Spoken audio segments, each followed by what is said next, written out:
A quarter of the international luxury watch market, which comprises of hundreds, if not thousands of brands, is dominated by Rolex.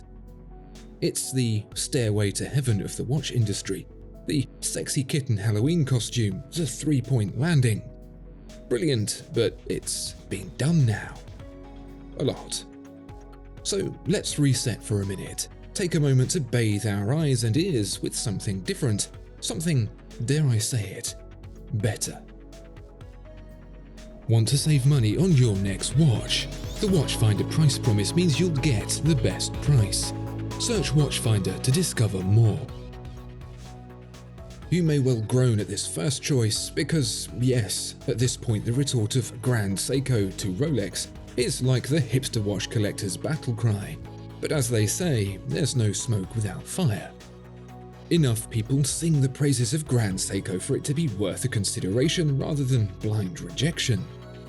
The amount of Rolex diehards who recoil at the thought of a Japanese brand with the word Seiko in the title, possibly matching or even surpassing the beloved Swiss watchmaker, is embarrassing. Like they've just been told Santa wasn't real. But it's kind of understandable. There's a lot of well-executed brand conditioning to undo to accept that Grand Seiko might just be worth a shot. And if you're going to shoot in any particular direction, it may as well be towards the brand's poster child, the 41mm SBGA 211 Snowflake in titanium. From the get-go, there's no pretense that this is not a Japanese watch. It says so right on the dial for a start, because the design fully embraces the cultural love of the beauty of nature with a representation of the snowfields outside the Shinshu watch studio where this watch was born. Where the Grand Seiko really shines, however, is in the quality of its execution. The finish of the dial, the markers and the hands is as close to flawless as is possible to achieve, not just in its price segment of £5,500, but in the entirety of watchmaking. That, when you think about it, is quite incredible. Almost as incredible as the Caliber 9R65, which takes the mechanics of a Swiss movement and combines them with a self-powering quartz to create the ultimate combination of mechanical independence and accuracy, and the famed sweeping second hand. Where you may have heard of Grand Seiko before, Jacquet Droz may be completely new to you. It's not new to the industry, however, a name that was first used in watchmaking in 1738. That's older than Vacheron Constantin, Audemars Piguet and Patek Philippe. But age, as my body will quite quickly remind me, does not automatically equal quality. In the case of Jaquet Droz, however, we're talking about a watchmaker that found fame making the 18th century mechanical equivalent of robots. Yes, Jaquet Droz is basically the precursor to Boston Dynamics. The Swiss watchmaker made clocks and watches as well, naturally, and continues to do so today, taking a leaf from its history books with its elegant designs. This 43mm Grand Seiko Image l'Ivoire in rose gold specifically borrows from some pages that date back to a pocket watch of 1784, with, as the name suggests, a big second hand navigating an ivory-coloured enamel dial. The big seconds back then was basically a brag. Look how smoothly and accurately this movement runs, it says.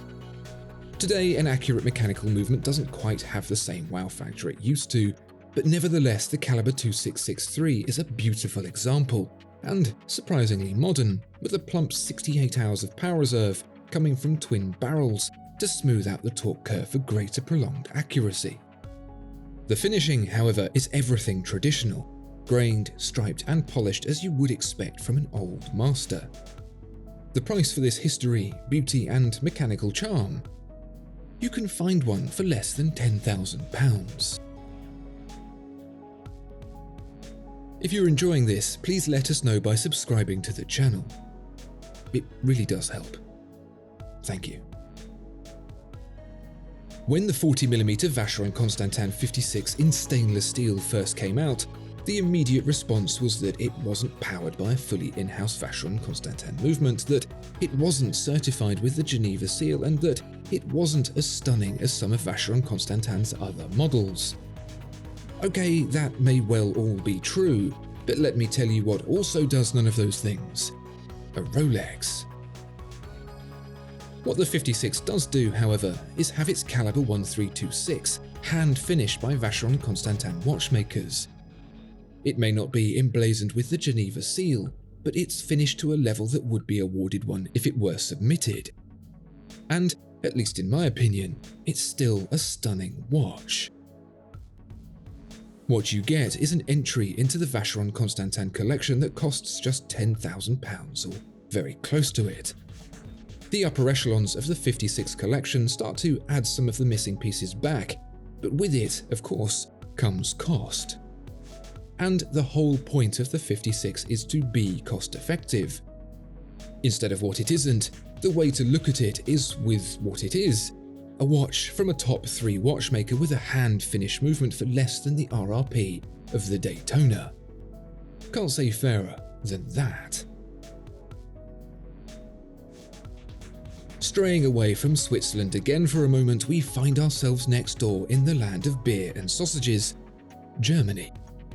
Germany and Switzerland have been intertwined in the watchmaking journey since day one. In fact, the Swiss government offered some pretty sweet incentives that had the German locals emerging from the Black Forest to hop the border into Switzerland. For those who stayed behind, however, is Glashütte Original, which, as the name suggests, is the original watchmaker from the town of Glashütte. Well, kind of. Alangenzoner is the original watchmaker in Glashütte, but it and the other watchmakers that followed were absorbed into one single public company during the communist era. When that was all over, Alangenzoner re-emerged and what was left became Glashütte Original. So it's technically correct, which, let's face it, for a watchmaker is the best kind of correct. And what re-emerged is no communist-era larder of a watchmaker. It's properly good. Take this Senator Excellence Panorama date moon phase in 42mm stainless steel. The Germanic style hits you immediately, the off-center big date and moon phase placed just so, presumably because of reasons of movement building efficiency. And speaking of the movement, the caliber 3604 is a thing of beauty, worth the ticket price of £10,400 alone. If the Rolex marketing machine were to be believed, it would be inferred that the Submariner was the very genesis of the modern dive watch. Sure, it's certainly hugely influential and incredibly popular, but the first? That credit goes to this, the Blancpain 50 Fathoms. Before Steve McQueen was to be found with his 5512 hanging loosely on his wrist, before Jacques Cousteau unravelled the mysteries of the deep with a Submariner as his most trusted companion, there was this. Looks very similar, no? The rotating bezel, the simple markers, the big, luminous hands. If you didn't know any better, you'd think this was an outright rip-off of Rolex's most famous creation. After all, there are many, many, many other watchmakers that did indeed rip off the Submariner.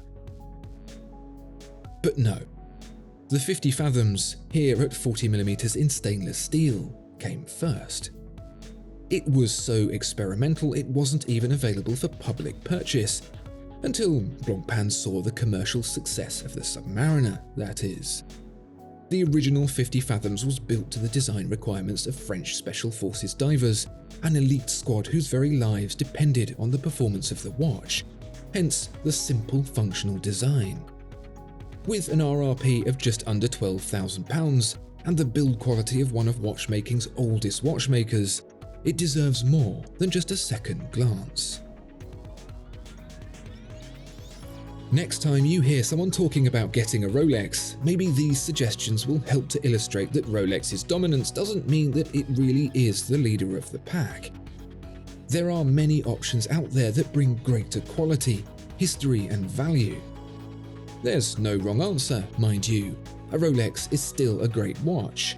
But at least this way, armed with all the information, that decision can be made with greater perspective. Which watches would you recommend to someone thinking of a Rolex? Let us know in the comments below. Discover more exceptional watches at Watchfinder. Thank you so much for watching this video. If you enjoyed it, please do consider giving it a like and subscribing to the channel. If there are any watches you'd like to see featured, please let us know in the comments below.